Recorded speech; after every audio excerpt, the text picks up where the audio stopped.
On Network Africa today, Cameroon sentences 89 members of the Islamist militant group Boko Haram to death on terror charges.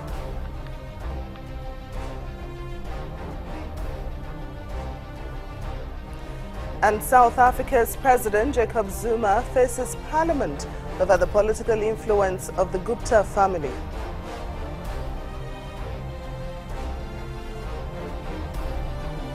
Plus, Malawi uses drones to improve HIV services for babies. Network Africa begins right now.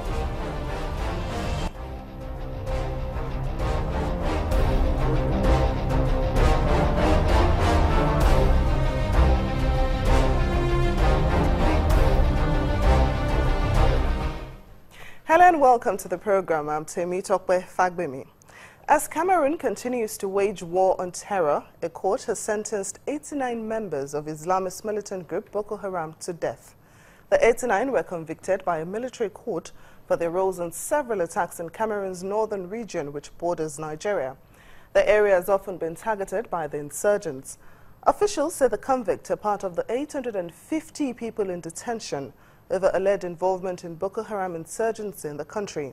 This is the first time that people have been sentenced to death since a new anti-terror law was passed in 2014.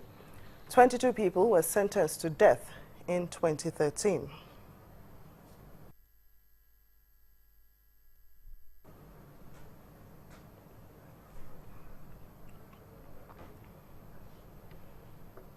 Meanwhile, the United States says that it condemns in the strongest terms the terrorist bombing at a mosque near Maiduguri, the capital of Borno State here in Nigeria.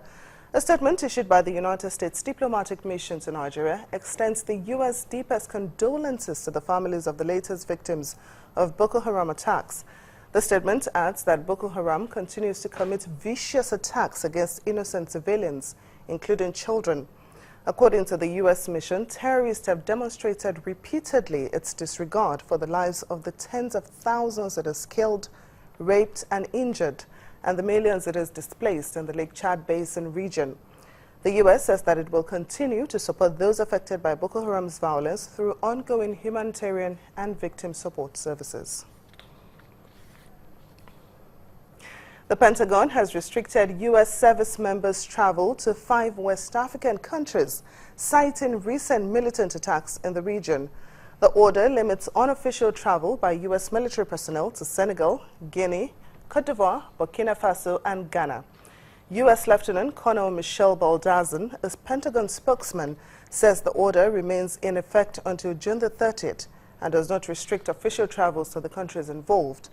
Gunmen on Sunday killed 19 people at a beachside resort in Cote d'Ivoire. The attack was claimed by Al-Qaeda's North African branch, Al-Qaeda in the Islamic Maghreb. The same group said it was behind a January attack on a hotel and restaurant in Burkina Faso's capital that killed 29 people, as well as a November hotel siege in Mali. Well, South Africa's President Jacob Zuma has faced Parliament today to defend accusations that the wealthy and controversial Gupta family has been making political decisions on his behalf. This comes a day after Deputy Finance Minister Nsabisi Jonas said he was offered the position of Finance Minister by a member of the Gupta family. To loud cheers from his party's MPs, South Africa's President Jacob Zuma told Parliament that there is no minister who was appointed by the Guptas. The revelation by the Deputy Finance Minister appears to confirm a long-running accusation that the family is exercising political influence over the president. Last month, as Mr. Zuma was given a State of the Nation address in Parliament, members of the opposition EFF party chanted "Zupta must go" before being thrown out.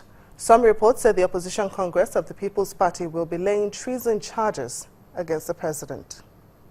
Members of the Gupta family offered me the position of Minister of Finance to replace the then Minister Nene. I rejected this out of hand. The basis of my rejection of their offer is that it makes a mockery of our hard-earned democracy. The current economic climate presents many risks for our country, which require responsible leadership to avoid a full-blown crisis. Our correspondent in South Africa, Betty Dibia, joins us live on the program to tell us more about this. You're welcome to the program, Betty. Thank you, Doctor. Now, what more can you tell us about this scandal? Well, it's a string of scandals, actually, and it's getting messier by the day. But the Gupta family is a group of, I think, about 3 siblings who are business associates. They're friends of the president, and they're business associates of the president's son, Duduzane. And with all the stories we're hearing from the president's fold, ministers and former officials of the party coming out to say that they have been offered, it's worrying to the people that a group of non-state employees, non-state players are making decisions on behalf of the president. That's what all the noise is about. And a lot of things. We recall about 2 years ago, a wedding party from India, I think, belonging to the Gupta family.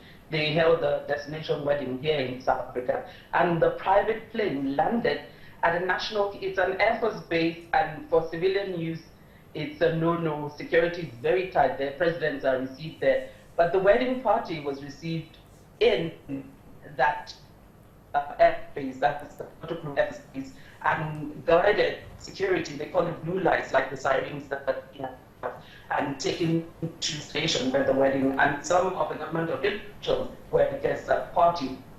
So that's some of the worrying things, as well as a jet into a company linked to